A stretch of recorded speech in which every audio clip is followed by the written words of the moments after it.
This program is brought to you by Link TV for educational and non-commercial use only.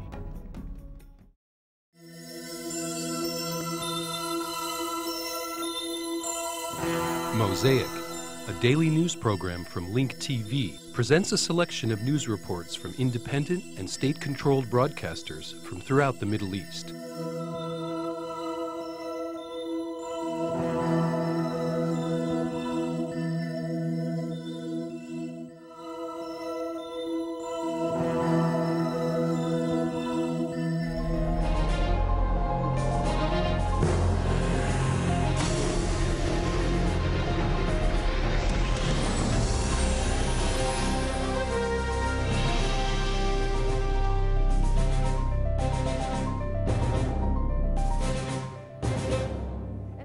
The Palestinian President Mahmoud Abbas met this afternoon in West Jerusalem with the Israeli Prime Minister Olmert. The two leaders discussed ways of implementing the commitments of the roadmap for peace in conformity with the Annapolis Conference. Such commitments have not yet been implemented.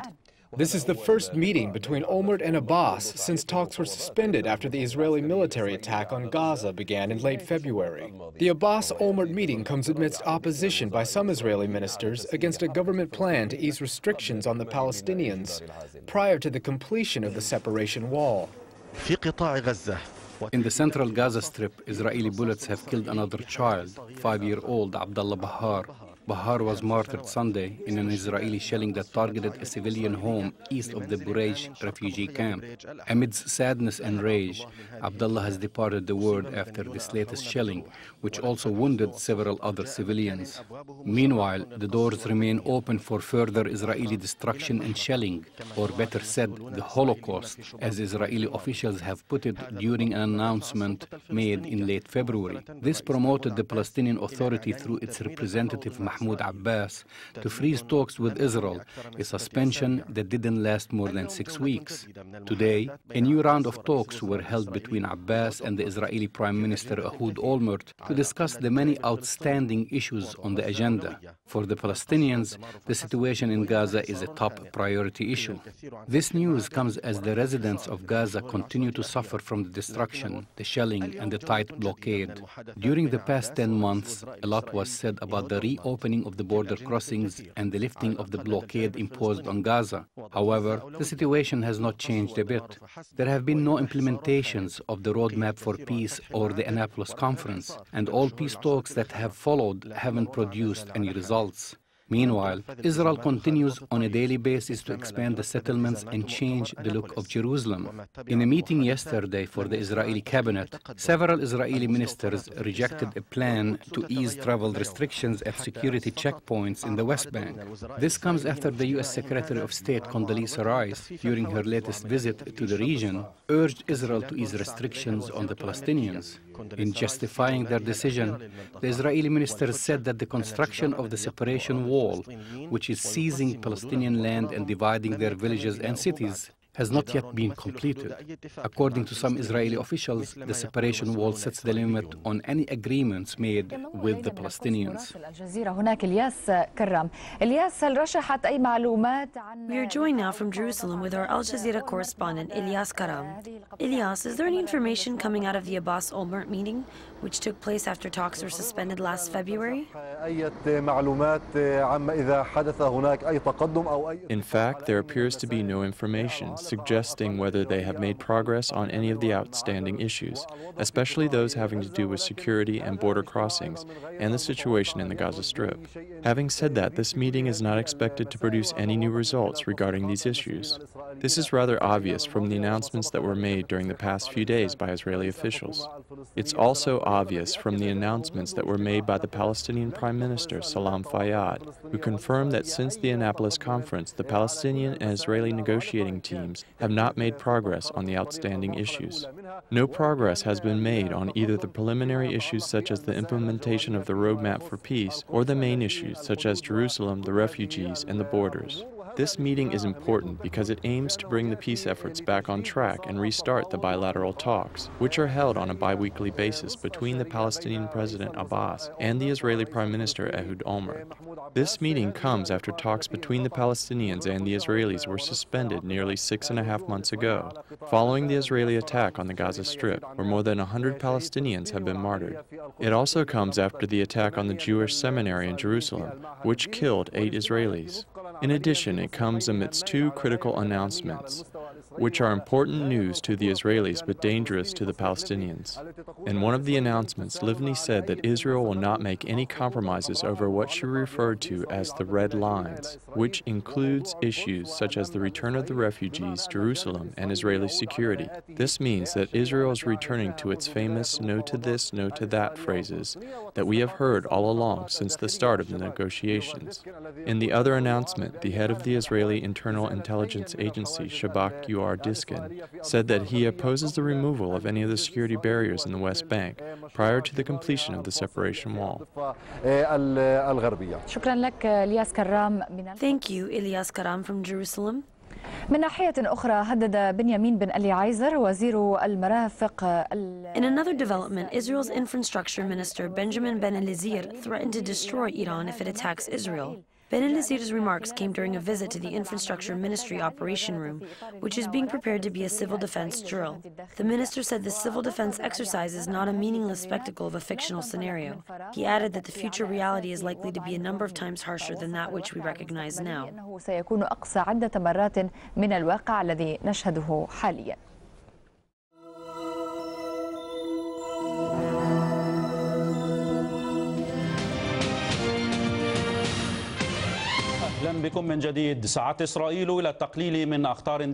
Israel has tried to downplay the possibility of a military conflict with Syria, despite what some Israeli and Arab media have been saying. The Deputy Prime Minister of Israel, Haim Ramon, said that the tension that was talked about during the past few days is unexplainable, surprising, and baseless. News reports quoted an official in the Syrian parliament saying that Iran has built stations during the past month inside Syria to spy on Israel's military and to pick up military communication signals. However, an Iranian military official completely denied this.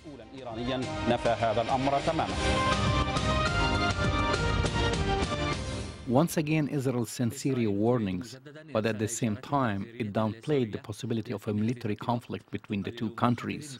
The Hebrew state said that it has no intention to launch a war next summer, as an Israeli news report had claimed. However, this news made Damascus put 3 of its reserve units on alert.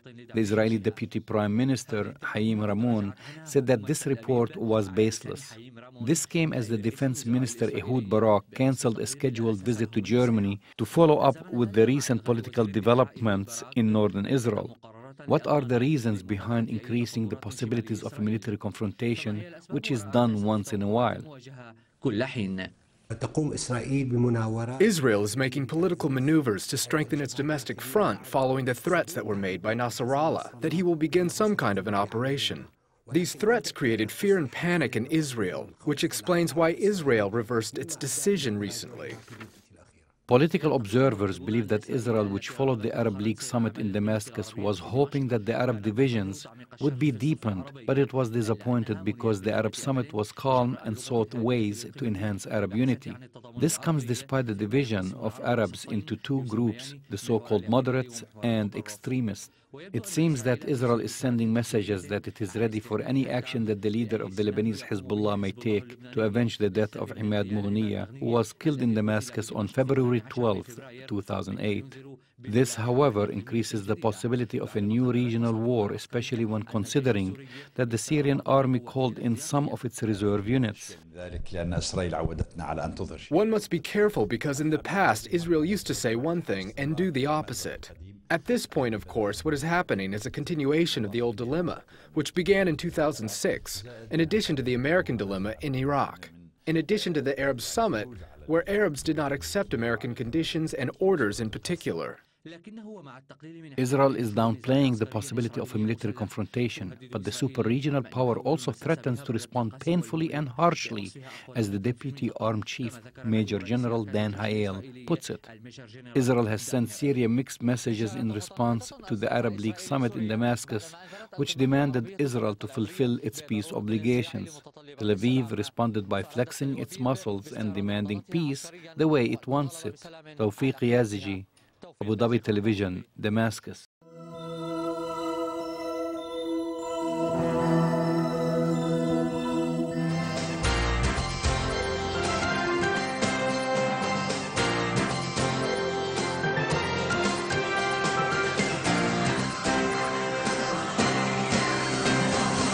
In tonight's lead story, Government Minister Benjamin Ben Eliezer said today that an Iranian attack on Israel will lead to the destruction of the hardline Islamic nation. Ben Eliezer made the comments during the countrywide Homefront drill, which began yesterday. Meanwhile, Syria and Lebanon remain on high alert for fears that the exercise may lead to an Israeli attack. We get details now from IBA's Dennis Zinn. Top Israeli officials today continued their messages of calm as the national emergency drill entered its second day. Defense Minister Ehud Barak and Deputy Defense Minister Matan Vilnai continued this agenda this afternoon during a tour of some of the sites where the exercise took place. This is the biggest home command drill ever carried out in Israel and the first under the auspices of the newly created National Emergency Administration.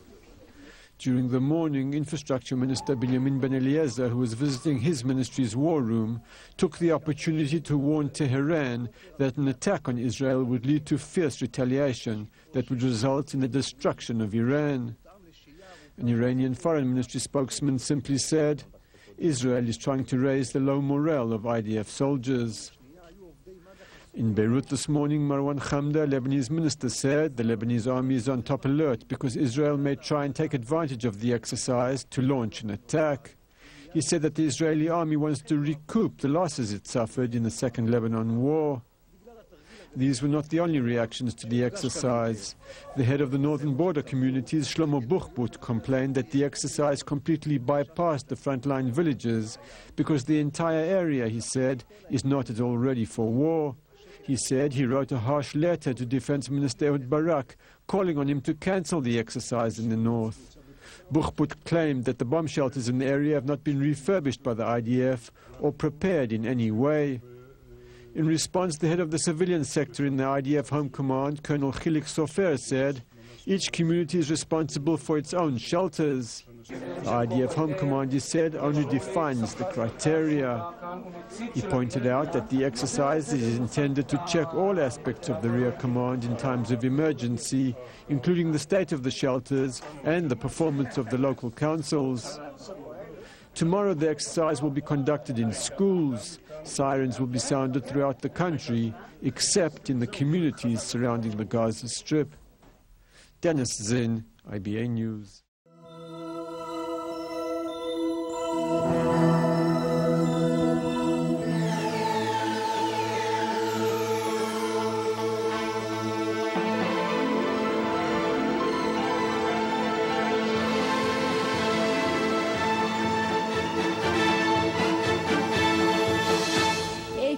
The 8th marks the day when Iranians announced their big gains in nuclear technology. The National Nuclear Technology Day is there on the back of the budding software movement and scientific development. Iran celebrates its peaceful nuclear industry achievement, translating into action the words, "We can."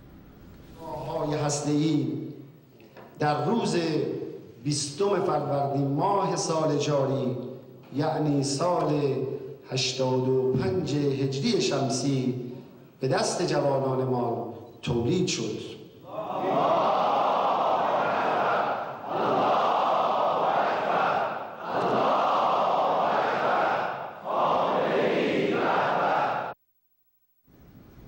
On such a day, the world watched in disbelief the manifestation of the self-belief of a nation that has been long standing on its own feet. Political ballyhoo, poisonous media blitz, psychological warfare, And unilateral sanctions fail to do enough to stop an independent nation in its march towards progress and development. Innovation and prosperity is what Iranians have at their fingertips to get their objectives long term.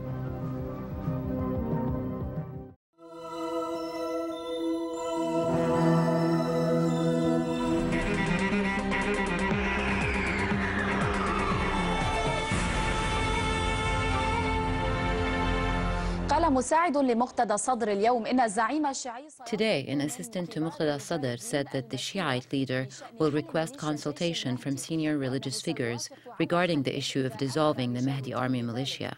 He added that Sadr will agree to dissolve the militia should the religious figures order this. Meanwhile, U.S. and Iraqi forces continue their military operations against the Mahdi army militia in Sadr city in Baghdad and in Basra in the south. A medical source confirmed that as a result of yesterday's battle in Sadr city, 16 people were killed and nearly 100 others were wounded. Amidst all this, the Iraqi Prime Minister Noor al-Maliki confirmed that he will ban the Sadr wing from participating in the upcoming local elections if it does not surrender its weapons. استبق رئيس الوزراء العراقي نور المالكي جلسة الكونغرس التي Ahead of the U.S. congressional hearing during which American ambassador to Iraq, Ryan Crocker, and the commander of the U.S. forces, General David Petraeus, will offer their observations about the situation in Iraq, the Iraqi Prime Minister Noor al-Maliki threatened to ban the Sadr wing from participating in the political process and the upcoming elections if the Mahdi army is not dissolved. In Washington, it was announced that in his speech on Thursday, the U.S. president will reduce military tour deployments from 15 months to 12 months. يأتي هذا بالتزامن مع تقرير صدر عن مجموعة دراسة العراق التابعة. This comes as the Congressional Iraqi Study Group released a report which concludes that political progress is so slow, halting, and superficial, and political fragmentation is so pronounced that the United States is no closer to being able to leave Iraq than it was a year ago. The report gives Washington only two options. The first is for the Baghdad government to decentralize its power over the provinces and remain in charge of national defense and revenue distribution only. If Iraq fails to act, however, Washington should work out a withdrawal schedule. The second option is unconditional redeployment of all U.S. forces in Iraq, possibly beginning in January and completed by 2011. The report cautions that future progress may not be worth the massive human and financial costs to the United States. كما حذر من أن أي تقدم طفيف في المستقبل قد لا يستحق التكلفة العالية في الأرواح وفي الأموال من الجانب الأمريكي. At 11 o'clock at night, an American plane struck this house. People were killed and injured. On the ground in the city of Basra in southern Iraq, 8 people were killed by an explosion, which eyewitnesses claimed was caused by U.S. raids. The British forces in the area denied this claim. Mosaic al-Arabiya.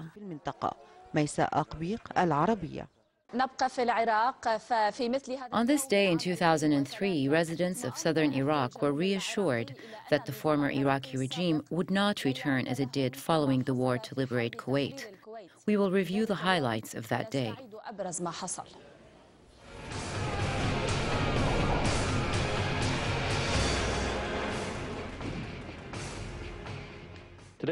Today I got a couple of videos for you. The first one is of a strike on the home of Chemical Ali. We dropped 2 weapons on the target but missed the first time, as you can see from the black mark on the pavement. The second hit its mark. I think there is still a lot of work for us to accomplish. We are proud of what our men are doing right now. We are happy. It's not that we are not happy, but we don't want this. We want this to be organized, okay? How? I mean, liberate Iraq and then leave. We don't want them to stay here. I can say, and you can quote me, they have started to commit suicide under the walls of Baghdad. Talk. I start to talk, and then they shock you. Show them. After they shock you, they threaten to cut you up.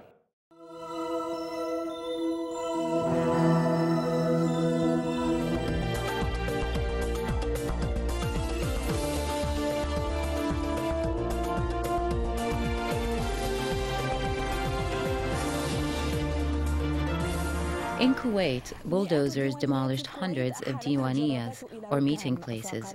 The government's decision to remove encroachments on state property reached the Diwaniyas, which are social and political symbols. This greatly displeased many Kuwaitis. They wondered why the government had ignored these violations for several years to then decide to demolish them now, at the brink of the country's parliamentary elections. Ahmed Al-Unaizi reports from Kuwait. This is what has remained of the Diwaniya of a former parliamentarian. He is among those who oppose the government's decision to demolish violating Diwaniyas, or what they call encroachment on state property. This former MP, along with other citizens, are among the first group of people whose Diwaniyas were demolished by the bulldozers. A whole force came and they got here early in the morning and the police shouted, "Come out, we're going to level it." They demolished it with everything still in it, pictures, chandeliers, and personal belongings. This is not right. It was like a mob targeting some people and not others. The bulldozers did not exclude any Diwaniyas working under the protection of the security forces to eliminate hundreds of Diwaniyas as well as unlicensed home gardens. This decision was entirely rejected by those affected individuals. They beautify the area. There's no need to remove the gardens. We accept the removal of the Diwaniyas because they encroach on state property, but vegetation too? There's nothing green in our area, no plants, and no nature at all. We've invested time and money. On what basis do they come here and remove the plants? Some people responded to the government's decision to remove encroachments on state property. They leveled their Diwaniyas with their own hands before the arrival of bulldozers and the government, which would spare nothing of their property. This is the Diwaniya of one of the former parliament members. He was among those who were calling for relieving citizens from their debts. Today, the government came with bulldozers, leveling this and other slogan banners by members from the opposition and parliament nominees, even before starting to demolish the Diwaniyas of regular people. Ahmed Al-Unaizi, Dubai TV, Kuwait. Ahmed Al-Unaizi, Television Dubai, Al-Kuwait.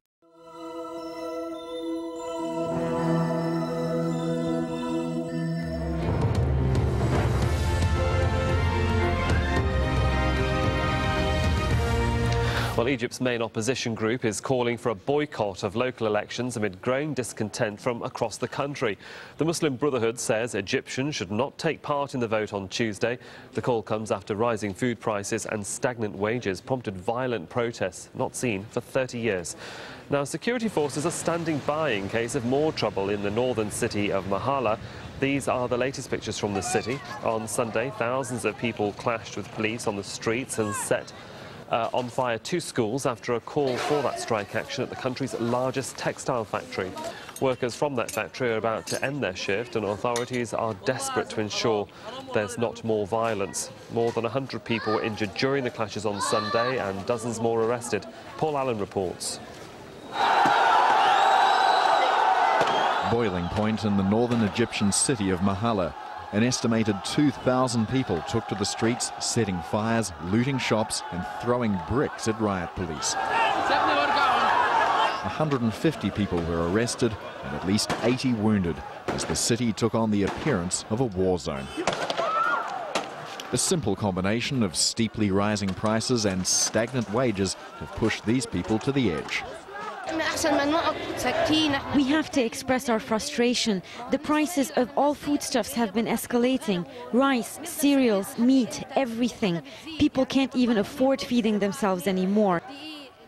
A nationwide day of action had been arranged for Sunday, but the government took action to stop the protest in its tracks, deploying large numbers of police in Cairo and other cities. Mahalla was expected to be a flashpoint, home to the largest textile factory in Egypt. Workers here were planning to revive a year-old strike, but one of the organisers says they were intimidated by police. The strike was defeated because of the heavy security presence outside the factory. On the inside, there were also agents in plain clothes who prevented workers from gathering. Some workers were upset with the decision to cancel the strike and held a protest of their own. This was the result. In 2 days, these people go to the polls for local council elections, where they're likely to send their message again, this time through the ballot box. Paul Allen, Al Jazeera.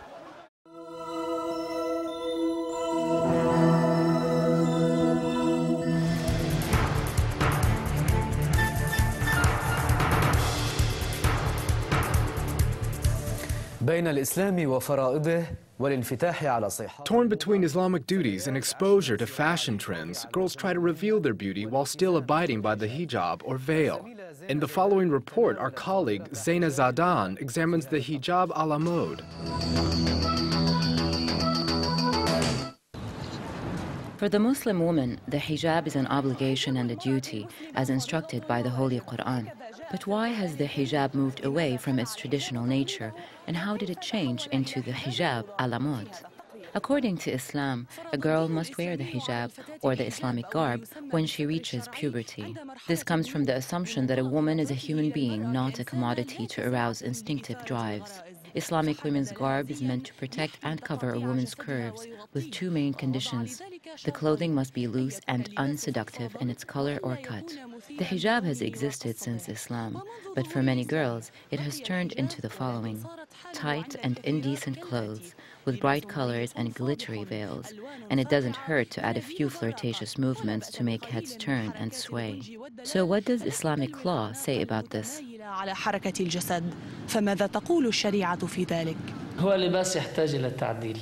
These outfits need adjustment. They don't show the woman as a human being. It's not Islamic. Or in other words, it's not aligned with Islamic law. Some people give the wrong advice. They might say that a girl in such cases might as well not wear the hijab. But we say no. A woman fulfills one condition by wearing the hijab, but the second condition still needs to be fulfilled. Let's build on the first condition to achieve the second one by establishing the correct mental, intellectual, and religious framework to make women understand that there are two conditions to the hijab, not one. This is certainly a social phenomenon. So how does sociology reference it? Teenage girls at a certain age like to follow fashion. The characteristics of the current fashion, which is Western fashion, includes wearing tight clothes. Girls see this as a way to express their beauty and the beauty of their bodies. The girls are committed to their religion and live with their families whose traditions demand wearing the hijab. They try to balance between fashion, which I think is improper, and wearing the hijab, abiding by religion, family traditions, and the social values they were raised with. Many girls used to avoid the hijab because they feared it would hide their beauty. But with the current hijab trends, things have become much more enjoyable. I dress this way because I like it. This style goes with society. And regardless of society, I just like being hip. From a religious standpoint, it is not Islamic, but maybe it's because of my age or because I like fashion that I dress this way. I like it because I feel I have a nice body. I'm not strict with the hijab. I like it and want to wear it, but I want to stay fashionable at the same time. So why not mix the two?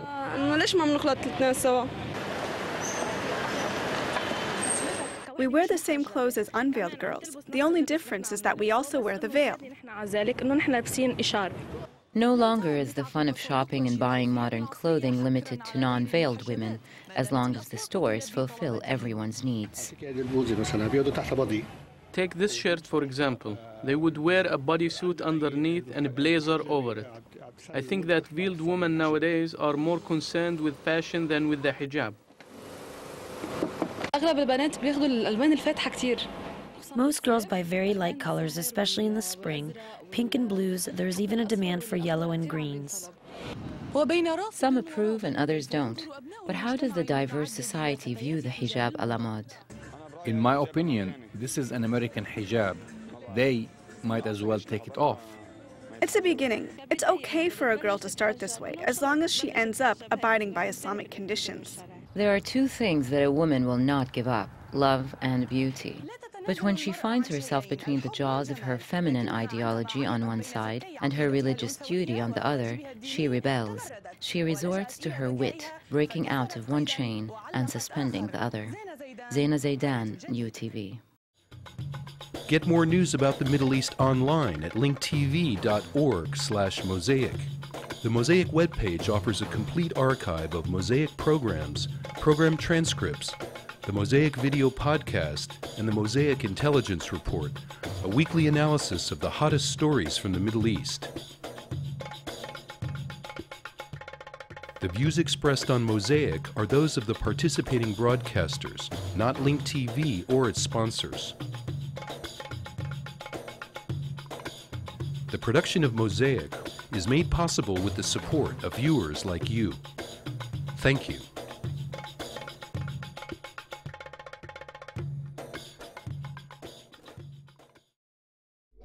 This program was brought to you by Link TV for educational and non-commercial use only.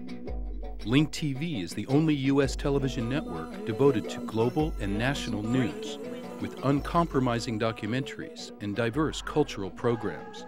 Programs which connect you to the world.